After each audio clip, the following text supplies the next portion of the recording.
Assalamualaikum warahmatullahi wabarakatuh. Mohon izin Bu, pada kesempatan kali ini kami dari dua anggota kelompok yang beranggotakan pertama Muhammad Farid Almas dan Wahidur Rahmat Irsam dari Prodi MTB 2B izin mempresentasikan hasil tugas besar dalam pencarian angkutan yang berjudul Rencana Kereta Api Baru Rute Malang Banyuwangi. Langsung saja kita masuk ke materi berikutnya. Yang pertama ada daftar isi. Dalam kesempatan kali ini ada lima bab yang akan dibahas, yang di latar belakang, kita wilayah studi, perhitungan trip generation, perhitungan trip distribution, dan pemilihan moda. Yang pertama, latar belakang. Kereta api merupakan salah satu bagian dari transportasi darat yang banyak diminati oleh masyarakat Indonesia. Hal ini dikarenakan karena kereta api adalah alat transportasi bersejarah yang tepat waktu, tujuan nyaman, terjamin keselamatan dan keamanannya, serta tidak mengalami kemacetan. Kereta api sendiri dibagi menjadi tiga jenis, yaitu kereta api penumpang, barang, dan kereta api khusus seperti KIS, KA ukur, dan lain-lain. Dalam kereta api penumpang, nantinya akan terbagi menjadi dua jenis, yaitu kereta api antar kota dan perkotaan. Frekuensi perjalanan KA di Indonesia yang paling ramai ada di Pulau Jawa, karena banyaknya jaringan lintas di sana. Dan nantinya akan terus bertambah seiring kebutuhan dan permintaan masyarakat. Sistem wilayah kereta api di Pulau Jawa terbagi dalam 9 daerah operasi atau DAOP. Salah satunya adalah daerah operasi 9 yang berpusat di Kota Jember dan membentang dari stasiun Pasuruan hingga stasiun Ketapang yang ada di Banyuwangi. Terdapat beberapa kereta api yang dioperasikan oleh DAOP 9 Jember, antara lain KA Sri Tanjung, Pandanwangi, Mutiara Timur, Perbuwangi, dan Tawang Alun. Dari beberapa kereta tersebut, satu-satunya kereta api yang melayani rute dari stasiun Ketapang hingga stasiun Malang adalah kereta api Tawang Alun. Kereta api Tawang Alun merupakan kereta api penumpang kelas ekonomi yang mulai beroperasi tahun 2002. Nama Tawang Alun sendiri diambil dari Prabu Tawang Alun, salah satu raja dari kerajaan Belambangan yang merupakan cikal bakal dari Banyuwangi. Pengoperasian KA ini diawali dengan dihentikannya operasi KA Rengganis yang pernah dioperasikan sekitar tahun 1990-an. Kereta api ini memiliki pemberhentian di Stasiun Malang Kota Lama, Malang, Lawang, Bangil, Pasuruan, Probolinggo, Kelakah, Jatiroto, Tanggul, Manggalasari, Rambi Puji, Jember, Kalisat, Kalibaru, Blitar, Sumber Badung, Kalisetel, Temuguru, Rogo Jambi, Banyuwangi Kota, dan Ketapang. Kereta api ini memiliki sistem formasi satu rangkaian yang terdiri dari 5 kereta ekonomi dan 1 kereta makan dan pembangkit. Tarif kereta api ini berada di kisaran Rp58.000 sampai Rp62.000 tergantung pada jarak yang ditempuh. Sampai saat ini, KA Tawang Alun masih menjadi satu-satunya kereta api yang melayani rute Malang hingga Banyuwangi. Terbatasnya pilihan bagi para penumpang di rute tersebut, ditambah dengan pendeknya rangkaian, membuat calon penumpang sering tidak mendapatkan tiket jika tidak memesan tiket dari jauh-jauh hari, apalagi jika pada waktu libur nasional atau dalam kondisi normal.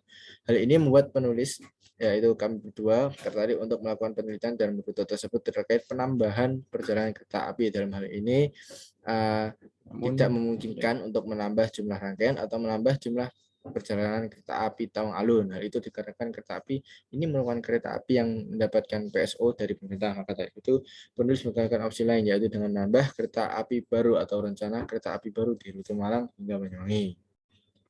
Lalu selanjutnya yaitu sebelum kita melakukan penelitian ini kita merencanakan peta wilayah studi. Jadi dalam peta wilayah studi ini, daerah perencanaan dalam studi perencanaan kereta api baru ini meliputi beberapa daerah, yaitu dari Kota Malang, lalu berlanjut ke Kabupaten Malang, Kabupaten Pasuruan, Kota Pasuruan, Kota Probolinggo, Kabupaten Lumajang, Kabupaten Jember, dan yang terakhir Kabupaten Banyuwangi. Bisa dikatakan juga bahwa jurusan perencanaan perjalanan ini adalah Malang Banyuwangi. Perjalanan tersebut bersifat pulang pergi dalam 1 hari. Perjalanan ini melewati beberapa stasiun kecil dan stasiun besar. Dengan panjang rute perjalanannya akan tembus jauh 309 km. Kita langsung masuk ke perhitungan trip generation, yaitu kita masuk ke data luas wilayah terlebih dahulu. Dapat dilihat dari tabel tersebut, luas wilayah yang paling terbesar di antara 8 zona yang telah disebutkan tadi, yaitu berada di Kabupaten Banyuwangi yang kami kelompokkan dalam zona 8, yaitu luas wilayahnya sebesar 5.782,50 km persegi.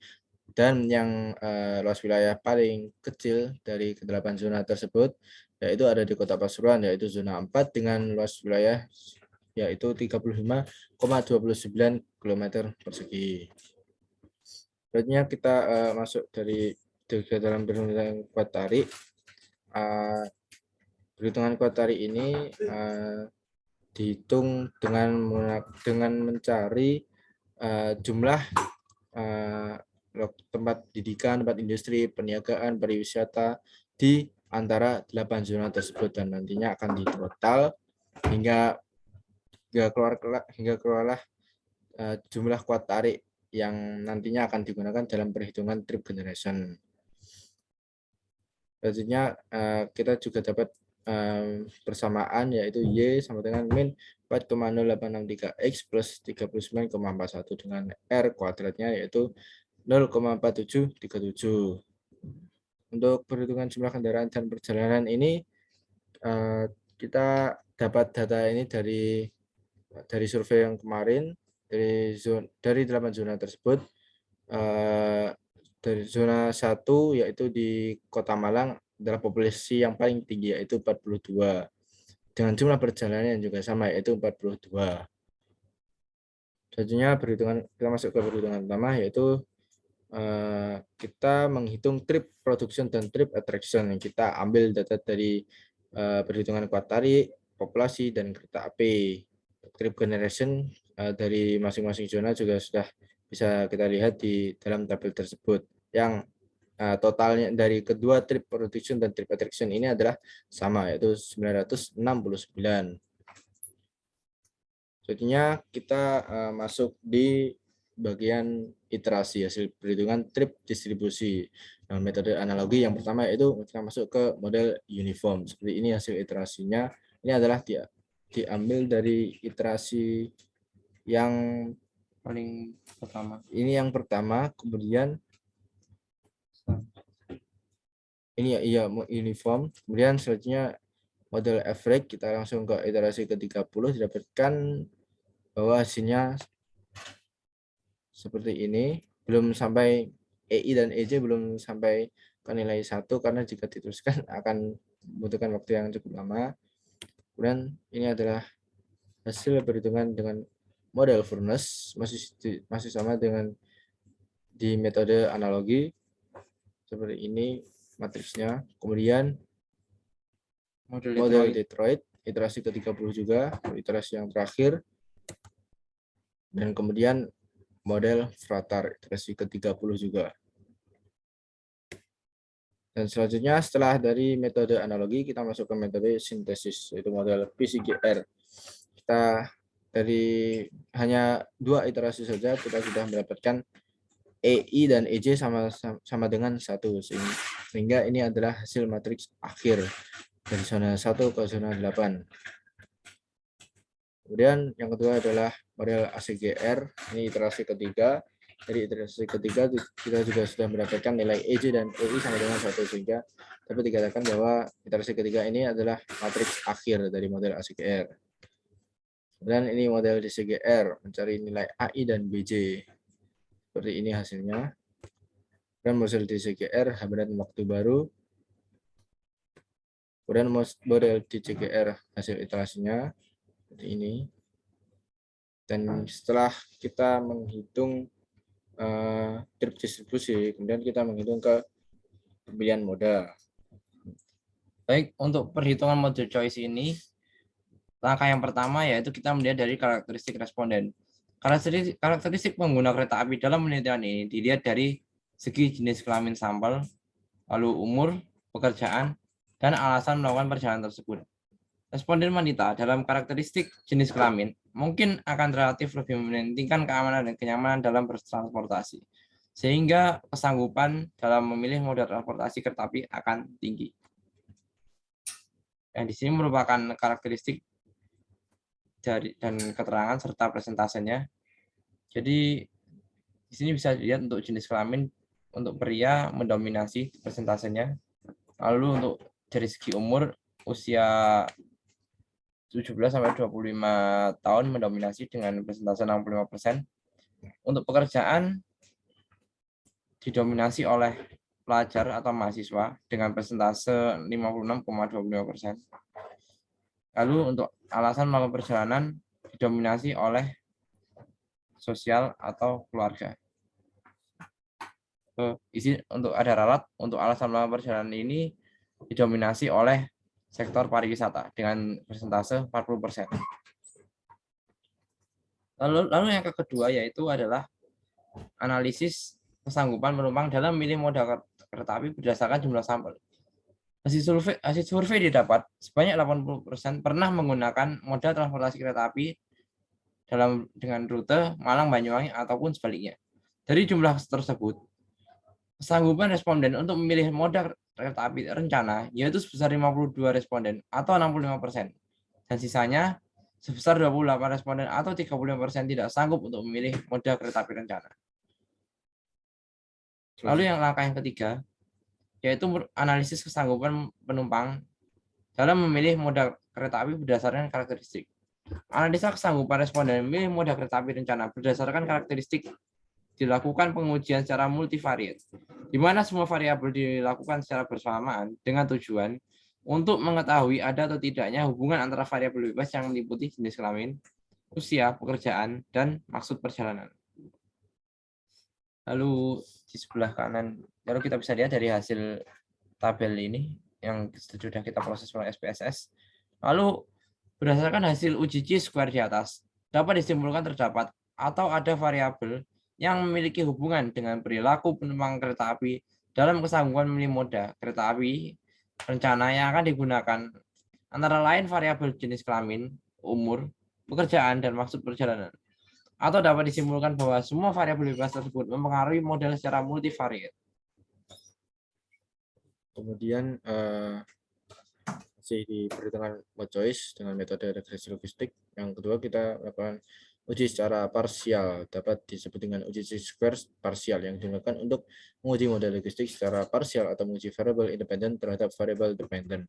Artinya dalam uji chi-square secara parsial ini dilakukan satu persatu antara variabel independen yakni kesanggupan menggunakan kereta api rencana dengan variabel dependen yakni jenis kelamin, umur, pekerjaan, dan maksud perjalanan secara satu-satu. Untuk menguji signifikan variabel pada uji chi-square ini maksud saya yaitu jika nilai signifikan kurang dari 0,1. Jika kriteria ujinya tolak 0 jika nilai asymptotic signifikan persen chi-square kurang dari alfa. Untuk alfa ini adalah 10%. Seperti ini hasil perhitungannya, yaitu ada chi-square test untuk jenis kelamin, chi-square test untuk umur. Untuk chi-square test jenis kelamin kita dapatkan asymptotic signifikan pada persen chi-square-nya yaitu 0,372 yang artinya lebih dari 0,1.